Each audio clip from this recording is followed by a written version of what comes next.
یہ آپ کی لو میرج تھی؟ جی یہ لو میرج تھی. اور اس کے کچھ چیزیں جو آپ نے بیان کی ہوئی ہیں اپنے سوشل میڈیا پہ یا آپ کے جو جسچرز تھے، یا میں اکثر سوچتا ہوں آج آپ سے سوال ہے، آپ کے جسچر بڑے والہانہ تھے اس محبت کی شادی میں.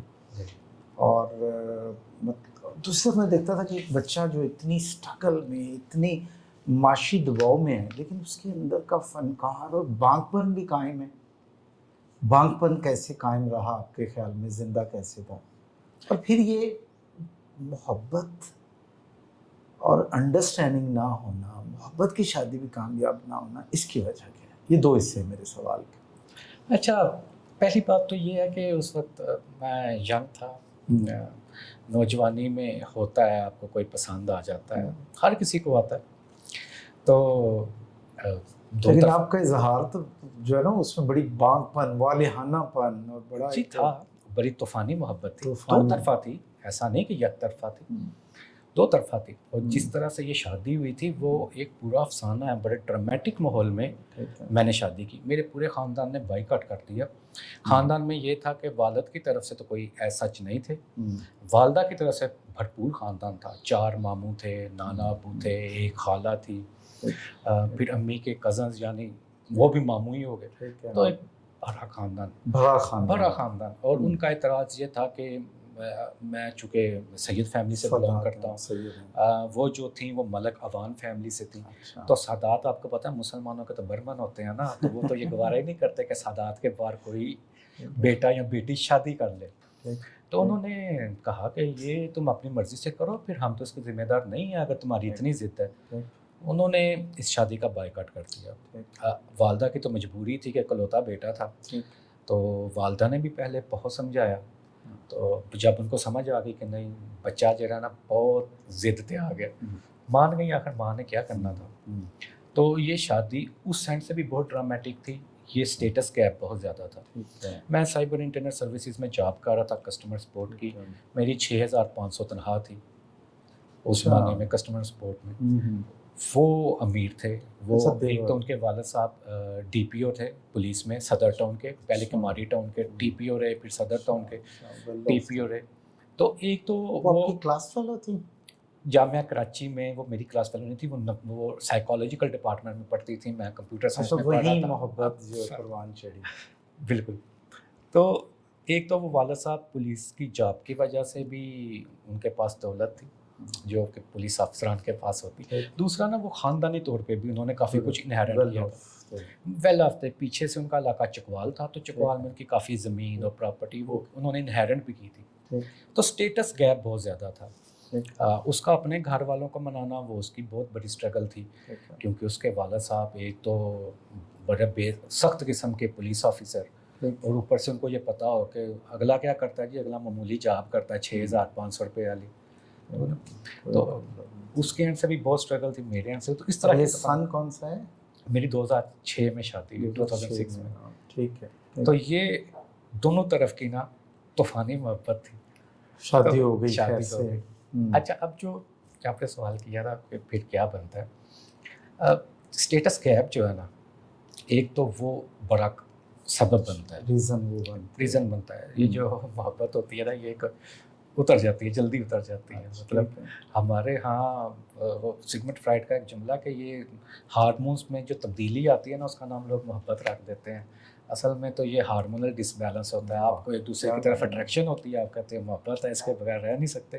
لیکن وہ دال روٹی پوری کرنے میں نا محبت کا بھوت اتر جاتا ہے. اچھا، اس کا بھی اترنا شروع ہو گیا، کیونکہ پہلے تو یہ وعدے ہوتے ہیں نا کہ روکھی سکھی بھی کھا لیں گے. لیکن ایک اسٹیٹس سے جب آپ ڈاؤن ہو جاتے ہیں نا، اس کے لیے بھی مشکل تھا. وہ گاڑی چلاتی تھی، اس کو گاڑی ملی ہوئی تھی، نوکر چاکر تھے، مطلب اچھا کھانا، اے سی کے بغیر اس نے کبھی قدم نہیں رکھا تھا. یونیورسٹی آنا جانا اس کا اپنی گاڑی میں ہوتا تھا. میرے پاس تو بائک تھی یامہا، اے سی وے سی کا کوئی چکر ہی نہیں تھا. اور میرا گھر بھی ایک وہ مڈل کلاس فیملی کا جو گھر ہوتا ہے 4.5-5 مرلے کا، وہ گھر تھا. تو اس نے بھی اپنے طور پہ کافی سیکریفائس کیا. اب مجھے بھی اس کے مطابق اخراجات مینٹین کرنے کو اور کافی کچھ کرنا پڑا. تو 2008 میں کچھ حالات بہتر ہوئے جب میری تنخواہ یہ ڈپلوماز کرنے کے بعد، سرٹیفکیشن کرنے کے بعد جو میں نے ذکر کیا، بہتر ہو گئی. لیکن وہ جو بیچ میں آ جاتا ہے نا، چوں چاں جب شروع ہو جاتی ہیں نا لائف میں، پھر وہ بچوں کی وجہ سے آپ کو نبھانی پڑتی ہے کہ یار اب بچے ہو گئے ہیں، چلو مینٹل انڈرسٹینڈنگ تو نہیں ہے۔ ایک اور چیز ہوتی ہے کہ جب آپ پہلے کسی افیئر میں ہوتے ہیں نا، یا کسی کے ساتھ انوالو ہوتے ہیں، تب آپ اس کو جاتے ہیں گھڑی دو گھڑی ملنے کے لیے۔ میں بھی کراچی جاتا تھا، ادھر نائٹ کوچ چلا کرتی تھی کراچی ایکسپریس، اس پہ تو کبھی کبھی پی آئی اے کی ٹکٹ 3200 روپے کی مل جایا کرتی تھی چانس پہ ریٹرن، تو ایئرپورٹ لاہور ایئرپورٹ سے میں فلائٹ لیتا تھا چانس پہ ٹکٹ لے کے، تو آپ ملتے ہیں 6 گھنٹے کے لیے 7 گھنٹے کے لیے۔ میں جامعہ کراچی جب پیپر دینے جاتا تھا تو ملتا تھا، ورنہ تو میں ڈسٹنس لرننگ پہ تھا نا، ملنا ہوتا تھا جب میں نے سیمسٹر کے بعد لرننگ تو پھر ہوتی نا کہ ساتھ ہوتے تھے، تو وہ کبھی میں نے نائٹ کوچ سے چلے جانا ریلوے سے، کبھی میں نے چلے جانا پی آئی کی نائٹ کوچ سے، تو ایک دن گزار لیا اس کی گاڑی میں، کلفٹن نکل گئے، سی ویو نکل گئے۔ تو آپ جب کسی کے ساتھ رہنا شروع ہوتے ہیں نا 24 گھنٹے، پھر آپ کی شخصیت، پھر دونوں کی شخصیت ایک دوسرے پہ کھلتی ہے کہ اس کی عادات و اطوار کیا ہیں۔ پہلے تو آپ کاسمیٹک طریقے سے مل رہے ہوتے ہیں نا کہ اچھی باتیں کرنی، اچھا لباس پہننا ہے اور سب کچھ اچھا ہی پیش کرنا، تو بہت ساری چیزیں اس میں آنا شروع ہو جاتی ہیں۔ پھر آپ کی نفسیات کیا ہے وہ بھی کھلتی ہے کہ آپ کی سوچ کیا ہے زندگی کو لے کے، خاندان کو لے کے۔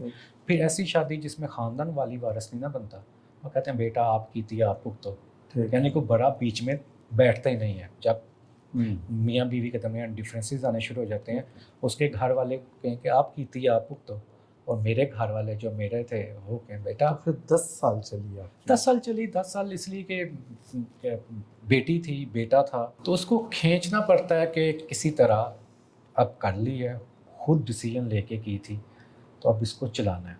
تو 10 سال چلائی، لیکن پھر ایک پوائنٹ آتا ہے کہ آپ سوچتے ہیں کہ یہ پوری عمر ایسے نہیں گزر سکتی، یہاں تو آپ پاگل ہو جائیں گے۔ دونوں اس میں دیکھیں، دونوں، میں بھی اگر سفر کر رہا تھا نا تو سفر وہ بھی کر رہی تھی، تو ایک پوائنٹ آتا ہے آپ کو ڈیسیجن لینا پڑتا ہے، اور یہ بڑا بولڈ ڈیسیجن ہوتا ہے، یہ ڈرپوک لوگ نہیں لیتے۔ تو پھر یہ آ گیا پوائنٹ، رستہ جو ہے وہ الگ ہو گیا، بچے میرے ذمہ آ گئے۔ بچے میرے بغیر رہتے نہیں تھے کیونکہ والدہ تو نہیں رہی تھی ان کی، تو مجھے جاب چھوڑنا پڑی، مجھے کوئی آیا نہیں ملتی تھی کہ جو بچوں کو سنبھالے۔ اس کی وجہ یہ ہوتی تھی کہ گھر میں کوئی خاتون تھی نہیں، کوئی خاتون نہیں تھی نا، تو مجھے 50-60 سال کی اماں جی بھی کہتی تھیں کہ پتر تو میرے پترا ہردا، لیکن لوگ ہی تو گلاں کرتے ہیں نا، تیرے گھر کوئی بیوی نہیں ہے، میں نہیں بچوں کے کول 24 گھنٹے رہ سکتی۔ پھر آپ نے جاب چھوڑی۔ بچوں کی عمریں کیا تھی اس وقت جب آپ کی سپریشن ہوئی؟ بیٹا جو تھا وہ 4 سال کا تھا، بیٹی 6 سال کی تھی۔